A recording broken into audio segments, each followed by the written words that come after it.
When you first come to Playa del Carmen, you're gonna need a place to stay. So in this video, I'm gonna go over first Airbnbs and then where else I ended up living. Because of those Airbnbs, I was able to pick the most desirable location that I wanted to live in when it came to Playa del Carmen.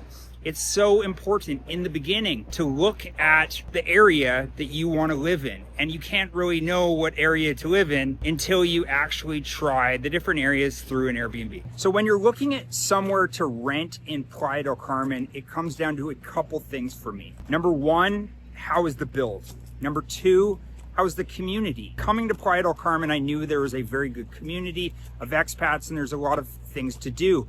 So for me, it was very important to have a good community of, talking to your neighbors and getting to know people in the area, as well as a good build just in case a hurricane comes through and you don't blow down. For me, coming from Panama, if it didn't have good build quality, the humidity will dig through it. And the humidity was a big issue. It's a big issue here in Playa del Carmen as well. The humidity can ruin everything in the apartment. So if the build quality isn't very good, then what are you gonna do? So let me first explain a few things about Playa del Carmen. As you get closer to the beach, things obviously get a lot more expensive. So it starts around First Ave, which is the most expensive.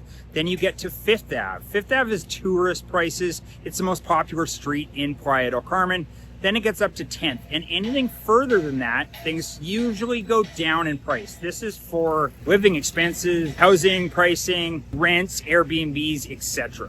So knowing this, I checked out 3 different Airbnbs in the beginning. I expanded that to staying in 5 different Airbnbs. First was Levitat. Levitat was up around 40th Ave, really good build, but I wasn't too sure about the community. It was kind of out of the way. There wasn't much of a community and you had to walk everywhere. It was roughly a 15-20 minute walk everywhere. During rainy season, that can get to be a pretty wet walk. Now we're heading to where my other place was in Centro. I wanted to try Centro because I wanted to experience more of the Mexican culture. I wanted to live with the locals. I just really enjoy being somewhere off the beaten path and not just surrounded by expats all the time. I am in Mexico, so I want to enjoy what the Mexicans do and how they do it. Next up is Centro. So Centro is considered the downtown of Playa del Carmen. So downtown obviously is a lot busier. There's a lot more going on. I thought there'd be a lot more of a community. So I stayed in a place and a lot of the buildings in downtown are all like really squished together. I stayed in this apartment right here. The photos were a lot nicer than the actual build. There was a rooftop pool. For me, it was just too noisy. There's a lot of background noise. There's a lot going on in the area and nobody really talked to one another. I thought there'd be a lot more community, people talking. It was a very weird energy. I don't really recommend it. It's an Airbnb that I booked for a week. The build quality, you could definitely tell the humidity destroyed the apartment and the AC barely worked. So the landlord didn't really take care of the unit and I only ended up staying for 3 days out of the 7. Next, I wanted to try an area that had a lot more hustle and bustle, a lot more energy. Right now, I'm on the corner of 5th and 12th. All the nightclubs are down there. There's a lot of things going on. Ilios restaurant right here. Back here, there's a lot of like little stores and things and you go through the store and there's like a hotel in the back. So a hotel back behind there in between 1st and 5th. I thought like, hey, let's go there, try it out. No, way too noisy. Not the most desirable area. Yes, there's a lot going on and a lot going on 5th and everything else, but not suggested for long-term, more for a bachelor party. So as I'm walking to the 4th Airbnb, I did a lot of research on this area. So right now I'm on 40th and 15th Ave. I'm walking up to, it's called the Yellow. It was really good. The build quality was really, really good.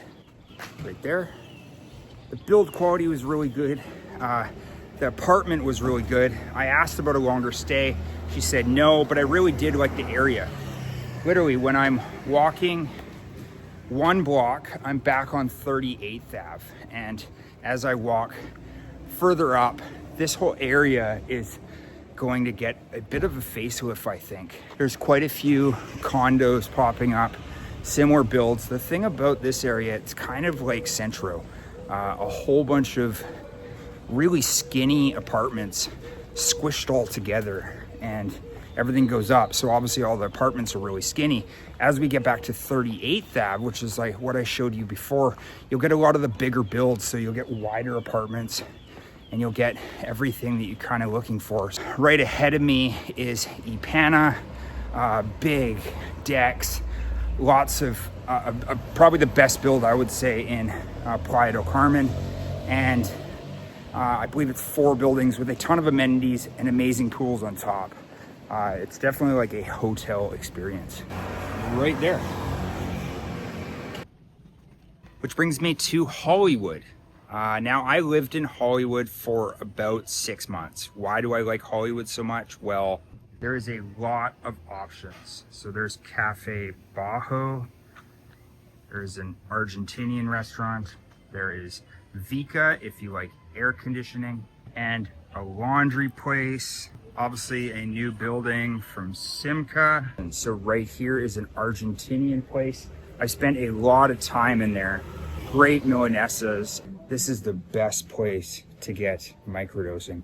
Everything is within a 2 to 3 block radius. So when I first came to Hollywood, I understood the area a little bit. I stayed on 42nd in an Airbnb, but I knew that I kind of wanted to be in this area. It looked cool.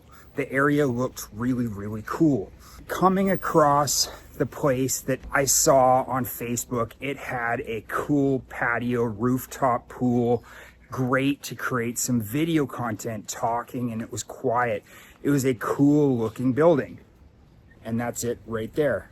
After about 6 months, the effect kind of wore off. It was amazing, but you started to notice what else was going on in the area. When you look around, you see a lot of barbed wire security. So there's a lot of cameras in place. There's a lot of this, that, and everything else, especially in Hollywood. Now, I never really noticed, you never really think that it's going to happen to you until it did. When it happened to me, it caught me so off guard. And of course, I'm not going to stay in the area. So I move on and we just continue on with the journey. The thing about Hollywood that you don't really hear about until, you actually are local and you hear about it is a lot of things happen in Hollywood. I don't know if they're targeting expats or what's happening, but there is a lot of robberies and things like that that are happening in that specific area. I don't know why it's that specific area, but as soon as you get past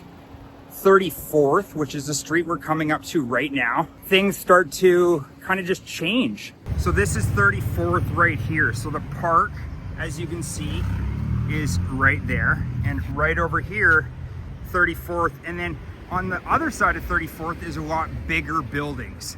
There are a lot bigger developments, and the cost of things definitely goes up a bit. So it's like this for basically this whole block. And down there is the Chedraui, more premium grocery store. So if it has everything that you're possibly going to want or need. If you're coming from Canada or the US, obviously they don't have all of the labels or things that you would normally get, but they have a pretty good selection. So here is the Chedraui Select. On top of it has a hotel. On top of that has a rooftop pool. We spent a lot of afternoons there. It's a lot of fun. I think it's a 500 peso minimum spend, which is $25, which is totally reasonable. Here is a restaurant for tacos and then everything you need in there. And as we walk down 10th Ave, I don't know if you've noticed, but I'm walking around with an iPhone 16 on a tripod. A lot of people talk to me, is Mexico safe? Of course, I'm getting some weird looks. I feel totally safe. I don't have a problem walking around this area whatsoever. If you're worried about dangerous situations or what could happen, then maybe traveling isn't for you. Focus on the positives. Don't go looking for things. If you're not looking for things, you won't find those things. So after Hollywood ended up happening, I ended up looking for an Airbnb, and I wanted to stay somewhere longer than normal. I wasn't looking for a couple weeks, I was looking for a couple months. So I found something down there. Great community. I mean, probably the best I've seen in Playa del Carmen so far. Every building talks to one another. Every floor talks to one another. There's a ton of community. Best of all, it wasn't overly expensive. And as I walked towards Fifth Ave, which is obviously like tourist haven, as you can see, there's lots of restaurants and things to do. There's like literally a restaurant probably every 10 or 15 steps along Fifth Ave. As we walk past Fifth Ave, we end up going towards 38th Ave. Now, I've mentioned this in other videos. It's one of my favorite streets. Tons of greenery, cenotes, all sorts of different things. Two of my favorite restaurants are down there. Sanchez, if you're looking for mezcalitas and tacos. And right across the street from it is Trujillo's, the best cocktails in town. Definitely a win-win if you're on 38th Ave. This is the best of being in this area, is literally one block from here is where I lived. 38th Ave is here. Fifth Ave runs all the way down there and all the way down here.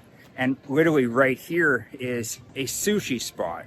Cacao Cafe, which is chocolate coffee. And then further down is the Local, the best Argentinian restaurant in all of Playa del Carmen. Now, I've covered a lot of different areas in this video. In another video, what I'll do is I will break down the areas so that way you have a better understanding of the areas. I'm sweating beads right now because it's definitely a Mexican summer, so it's very humid. Go, please check out this next video. And if you're looking for more videos like this, please like this video and subscribe to it.